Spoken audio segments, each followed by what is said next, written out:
Hi,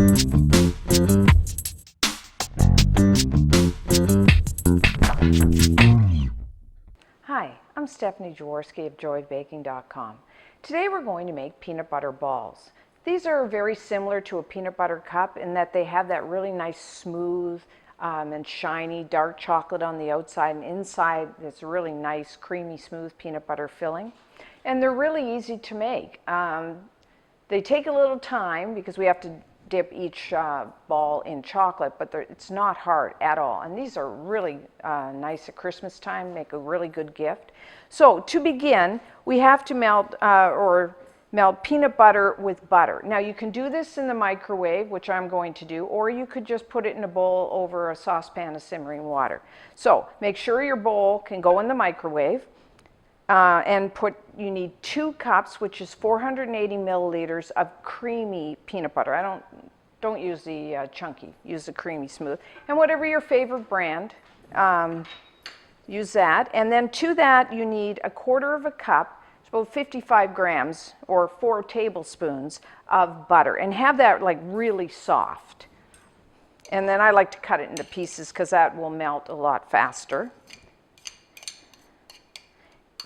And then to that, depending on, now if your peanut butter is really salty, or if you're using salted butter, I wouldn't bother with 1/4 teaspoon of salt. I'm just going to. My peanut butter is not too salty, and I'm using unsalted butter. And so just stir that together. So now what we're going to do is put this in the microwave for about a minute on high. It depends on your speed of your microwave. It take anywhere from a minute to 2 minutes. And what you want to is just get it nice and soft. You don't want it liquid, just soft. And check it periodically and stir it.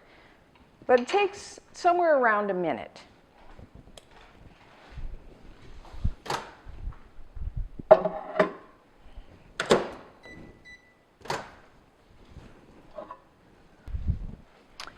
Okay, that's all nice and smooth. You can see it's just soft. You want that butter to melt, and then the peanut butter is nice and soft. So now, just stir in 1/2 teaspoon of pure vanilla extract. And the last ingredient is confectioner sugar. You may know that as powdered or icing sugar. You're going to need anywhere from 2 to say 2.5 cups, which is about 230 grams to 300 grams. It depends on your peanut butter, the texture of it, how much. But what we're looking for, I'm going to start with 2 cups, stirring in 2 cups. We want a nice smooth dough that we can roll into balls. So if it's too soft and with 2 cups, like you can't form it into a nice ball, then just add a little more. As you can see, this is a real easy, no-bake confection. You can make this in really large amounts.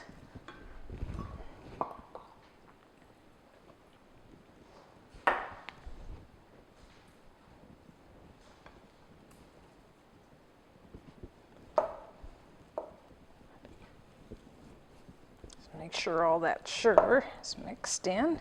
As you can see, it starts to get a little harder to stir. I'm going to switch over to my wooden spoon.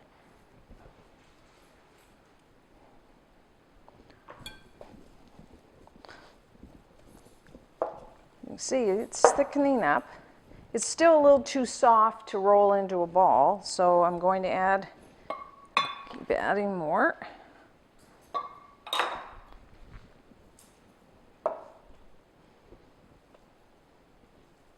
Get your hands in there too if you want. Which I think I'm going to do. Kind of like Play-Doh. You really want to mix that up, get it really nice and smooth. It's still a little, so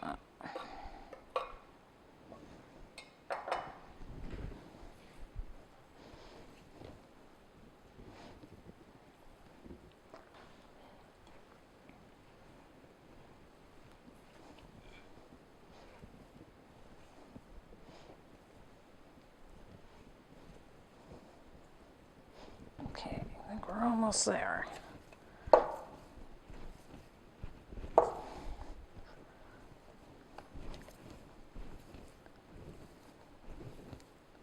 You can see it's really nice and thick. So I'm just going to take a bit. So that's good. I can roll it into.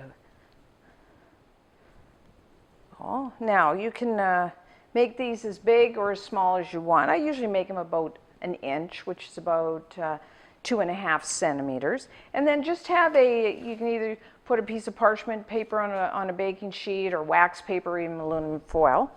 And just place them on your baking sheet.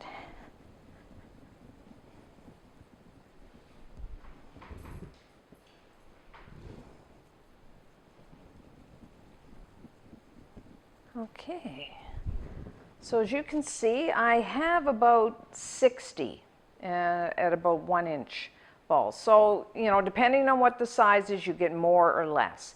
So what we're going to do now is put these in the refrigerator. You want to have them in there until they're firm. I mean, at least an hour, but what I really like to do is make them one day and then let them sit even overnight and then dip them in the chocolate the next day. So into the fridge until firm.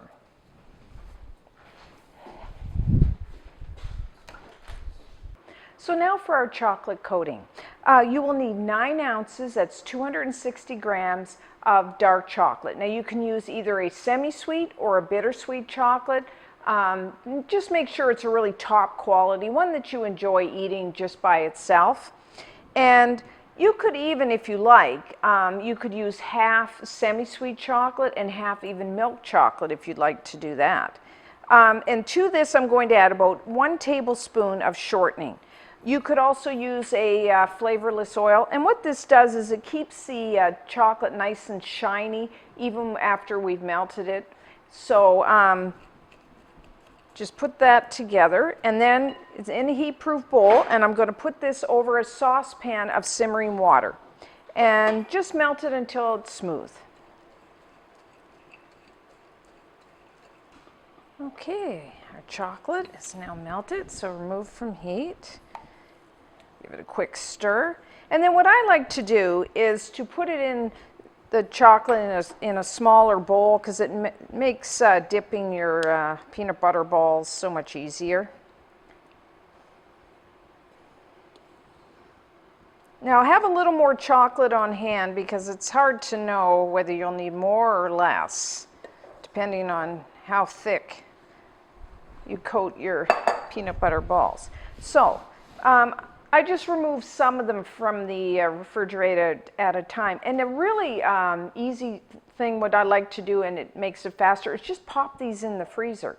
And if you get them really hard, it makes dipping so much easier. So there's a lot of different ways you could dip these. If you have the candy making tools, you could just use a spoon, a fork, or you could even just use a toothpick.